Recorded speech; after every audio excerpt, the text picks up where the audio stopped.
Hi everybody, how are you? I'm going to show you a little trick for my Adira top today. It's a pretty little silk t-shirt style top with a keyhole neckline. The thing I'm going to show you today relates to the armhole. The top is worked top down and we work the armhole all in one. So there's no finishing. There's no coming back later and picking up stitches. We finish it as we go. The armhole has a little rib, a purl, knit, purl, and then the last stitch is slipped and then worked through the back loop on the following row. Some people find that their purl stitches are a little bit looser than their knit stitches. And what that means is that when you're purling, sometimes your stitch can be a little bit longer than your knit stitch.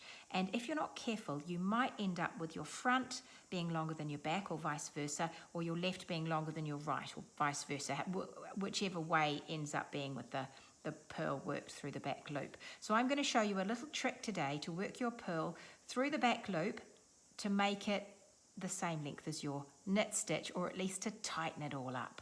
So I'm going to show you how we do that for the edges. The edges of the armhole, so as I said, we're working a little bit of rib and then we're finishing by slipping our last stitch, and then on the following row we're either knitting into the back loop or we're purling into the back loop. So I've done a right side row here. I've gone all the way along. I've purled, knit, purled at the end, then knitted, and then the last stitch I've slipped it. So we always slip purlwise unless you're told otherwise. I've slipped my last stitch with my yarn at the back. So that's how you're going to end your right side row. We turn our work and we come to the first of our purl stitches through the back loop. Now what I do, it's not too tricky. I purl eastern, and this is what I mean by that.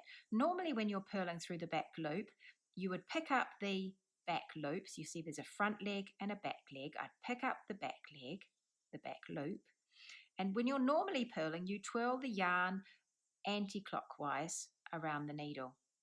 For an eastern purl, which is like I prefer to do whenever I have rib, is you twist the yarn clockwise around the needle. So you pick up into the back loop and then you lift your yarn and you put it clockwise around your needle, and then you just feed it through your stitch like normal. And you've done a purl through the back loop with an eastern twist. So it's going to make it a bit shorter. I'm going to show you an eastern twist on the next purl as well, because I actually really like to use this method of purling whenever I'm doing a rib. I think it makes everything just really neat. It keeps your knit stitches really tight. So you purl, in this case I'm purling into the front loop, but I'm twisting my yarn clockwise around my needle and out again.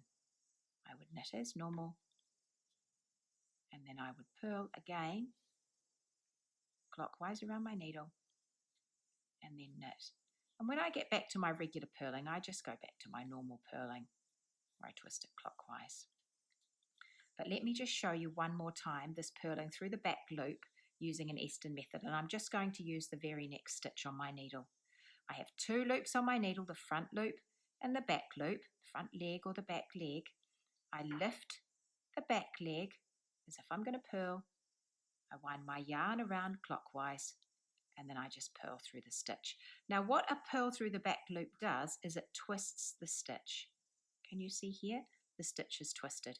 What you'll find where you're knitting and purling in rib and you're using an eastern purl, so you're twisting the yarn clockwise, on the following row, when you approach the stitches, which in this case will be a knit stitch, your stitch will be twisted. So just take care to read your knitting and knit into the right leg of the stitch. So you want to knit into the back leg where you have a twisted stitch if you don't want it to stay twisted.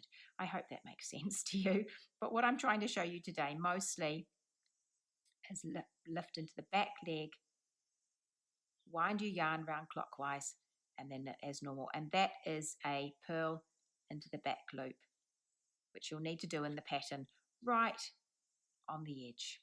Good luck, everybody.